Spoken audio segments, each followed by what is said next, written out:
Hello, Internet. I'm sorry if the lighting is very poor. I'm recording this at night, so we got a 50-50 shot of whether or not this will turn out looking good. So this is the last video I'm going to do in relation to Harry Potter month. Now, I will probably continue to do Harry Potter related videos, but this is the last one for the moment. Now this is going to be a little different than the other videos I've done this month, as those were tag videos. And I've had a lot of questions about the series Harry Potter. Of course, I'm sure all of us Harry Potter fans have had plenty of questions about him.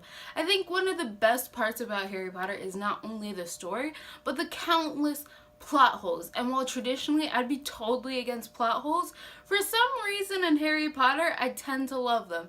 Maybe it's a nostalgic value, maybe it's because I grew up with them, but I find something so intriguing about the very real plot holes in the Harry Potter series. I suppose it's because there is an element of magic at play. So what can we count as following in the laws of magic as given, and what really doesn't follow in the laws of magic as given? And it's kind of a iffy subject, especially since we're dealing with magic and it's not quite exact. It doesn't always make sense. It is magic. So for today's video, I want to talk about whether or not Harry Potter can actually die. Now, if you've been around in this game for a while, you've probably heard a couple of the theories about the prophecy, and since the prophecy states only one can die at the hand of another, Harry Potter can no longer die because Voldemort is dead, and he can only die by Voldemort's hand.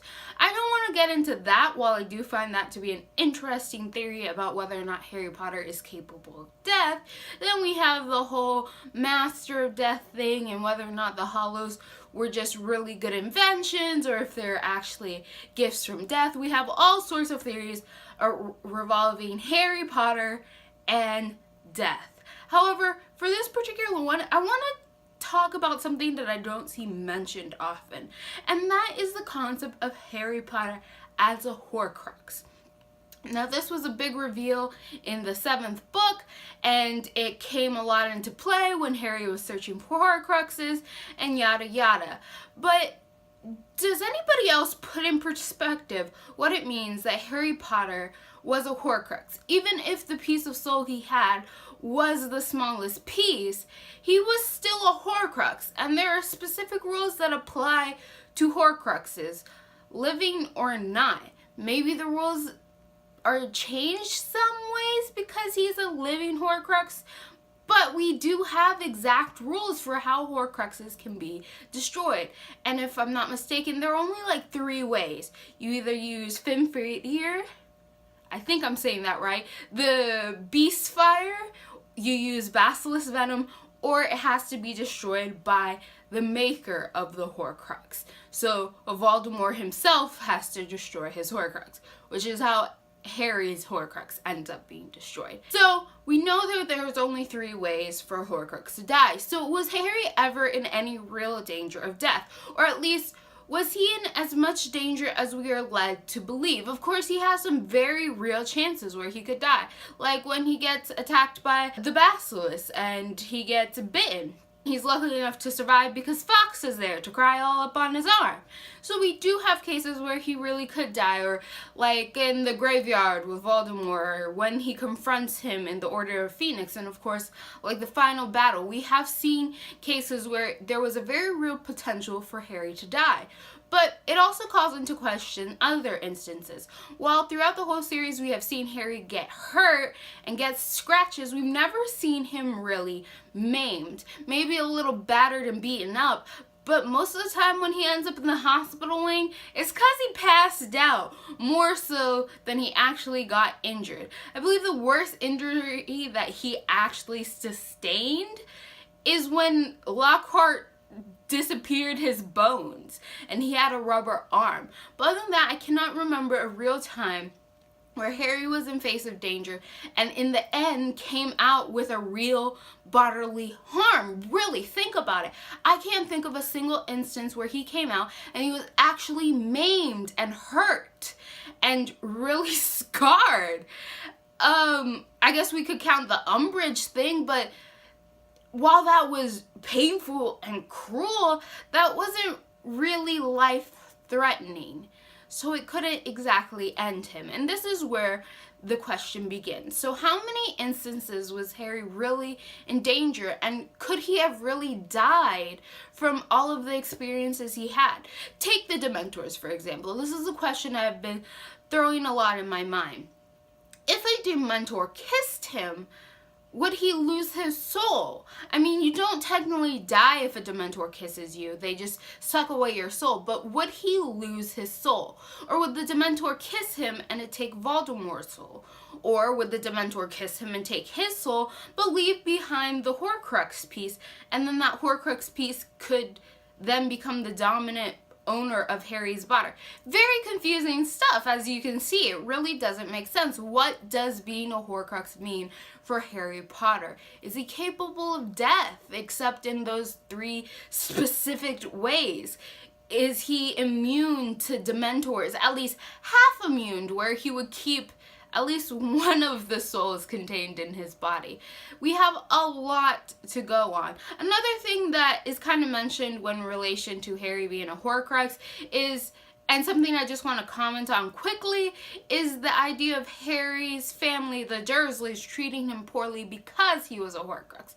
I want to bring something up that I don't think people think about because they want to take things at face value. But if you think really deeply about it, I think that is a bogus claim. The Dursleys are simply awful people. If you read the preludes to the series, the little short stories that JK has come out with, we already get the hint that the Dursleys were really terrible people before we even met them with Harry Potter himself. However, let's just focus on the Horcrux idea. Now, the main theory people have behind a Horcrux affecting another person's emotions is a locket. However, the locket in itself does not make somebody a mean and vile person. The locket was shared around by all 3 of the Golden Trio. Harry did not turn out to be an awful person when he wore the locket, simply a little more angsty. Same thing for Hermione. She had a little bit more short temper, but we already knew Hermione had a temper. We already knew Harry had a lot of angst to him. And Ron is the only one who really exploded. But if we remember throughout the whole series, Ron can be rather a bigoted asshole who likes to yell at everybody when things don't go his way. Can we remember the Goblet of Fire? Come on. Ron has not always been there for his friends. He is very short-tempered. He doesn't like when things don't go his way. He does not like when situations make him uncomfortable or where he feels lesser than. My theory isn't that the locket actually affects the world around them or even the people. It instead manipulates your base emotions, your shadow self, right? That subconscious self that you try to keep inside of you, you try not to release. So what the locket does is a very real human manipulation. It just feeds into those emotions that you already have, those negative emotions you have. But that doesn't make you an awful person. It just kind of brings to light that awfulness that is already inside of you. And really, the treatment that Ron gives to his friends in the Deathly Hallows is no worse than the treatment he gave them before. I think it just brings to mind what you already have there and what would already be present. Maybe it lowers your inhibitions a little, but I don't think the Horcrux has a full capability to completely take over and control your emotions. At least it can't make something up. It has to work with something there. And it can only feed you into doing what you already kind of want to do. So that idea of Harry as a Horcrux making the Dursleys be mean to him or affecting how awfully the Dursleys treat him, I don't really think that has a lot of ground to stand on. Perhaps the Horcrux had some manipulation in making them think a little less of Harry than they already did, but it really just increased a problem that already existed. and being the smallest piece of the soul, I'm not quite sure how much power it had. Now, this comes from the idea that the locket, while worn by all three people, never grew into a Tom itself. Not like the diary that was exactly half of Voldemort's soul. So I'm not quite sure how much power Harry's Horcrux would have in comparison to, say, the locket. I think it's varying in degree of soul. So if it has more soul, it has more power. That's why in the diary we see that all the diary really needed was another soul, was another person's life essence, and then it could create its own body. Something that we already know is very true. In the very first book, Philosopher's Stone, Voldemort explains to Harry that the only reason why he's been surviving so long as this little teeny fragment of himself, of his soul, is because he's been draining the life force out of other creatures and living off of them. I think the diary is very much the same. I think that just comes with an aspect of a soul without a body. As long as they can drain the life out of something else, they can slowly recreate their body. Of course, the diary had more effect in this because it had more soul to work with. It was obviously the more powerful soul versus Voldemort, the dominant soul piece, which struggled, and then we later have the Goblet of Fire. Again, I'm hoping I'm making sense and you can follow along here. So my theory is that Harry perhaps could not die. I'm not quite sure if he could or not as a Horcrux, or if perhaps the level of Horcrux soul level would affect him, because he only has 1/16 or 1/24 of Voldemort's soul in him. If we are led to believe, as Horcruxes are created, they split your soul in exact half. Therefore, the diary is exact half of Tom's original soul. From there, the Tom that's still living and walking around, the next one is 1/4 of that, and so on and so on. So maybe the power of a Horcrux decreases the smaller the piece of the soul is, which is why Harry can still get maimed in some ways, even if he couldn't die. As we know, the diary and the locket were indestructible and could not be scratched, but Harry kinda could. So I'm not quite sure what the level is there, which is, of course, a major plot hole for this series. And there's also the major plot hole of whether or not Harry could die. Like, whether or not he could only be extremely maimed, or what would happen because he is a Horcrux. I've questioned this a lot. I don't think his Horcrux really affected the people around him. I don't think the Horcrux has that much of power. I think the only power the Horcrux has to affect the outside world mainly has to do with the soul that it contains, which is Tom Riddle's soul, one of the most manipulative beings outside of Dumbledore himself. So I think the Horcrux and their power of manipulation is not so much with the Horcrux itself, but whose soul the Horcrux is.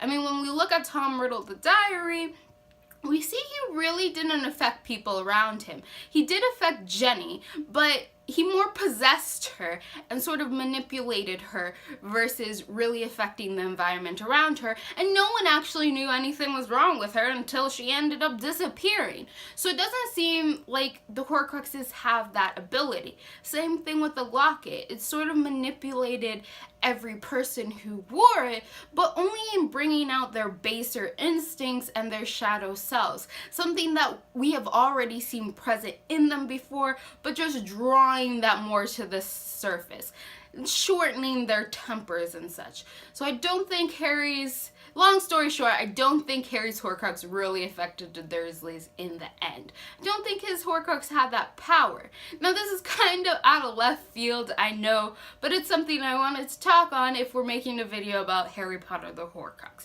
So I'm asking you guys, what do you think? Could Harry Potter die? Do you think a Dementor could actually kill him, or would it just suck one piece of his soul out and leave the Voldemort piece? Would the Voldemort piece then take control of his body? Would it suck the Voldemort piece out and then leave Harry alone in his mind? Would it suck both of the pieces out and just leave a empty carcass that's just living and breathing? What would happen if a Dementor actually kissed Harry Potter the Horcrux? can Harry Potter the Horcrux actually die? Like, what would happen if Bellatrix just Avada Kedavra'd him in her like little chaos and it just bounced off him? I mean, he's the boy who lived, so I could just imagine all of the Death Eater's expressions if like they start shooting Avada Kedavra at him and then it just starts bouncing off like nobody's business and they're just like, what the fuck? It's the boy who lived 26 times. Why can't this kid die? I think that would have been hilarious. I actually would have liked to see that, like him get Avada Kedavra'd by like Bellatrix or something and then her just like freak out and like roll on the floor crying because it didn't work. Like that would have been hilarious. I want to see those bounds. I want to know what is the boundaries for a Horcrux, what is the boundaries for a living Horcrux, and whether or not Harry Potter the Horcrux is actually capable of dying, except in the Horcruxian fashion. Thanks, Internet. I hope you enjoyed. I hope you understood everything I said. I know I can be a little rambly, just slightly. Click all the bunnies down below. If you have any suggestions for Harry Potter topics you want me to cover in the future, I am more than willing to take suggestions. I have plenty of ideas of myself. Like I said, I want to continue doing these simply because I have so many questions and I just want to voice them to someone. Like, these great thoughts can't be contained in my head at all times. And goodbye, Internet.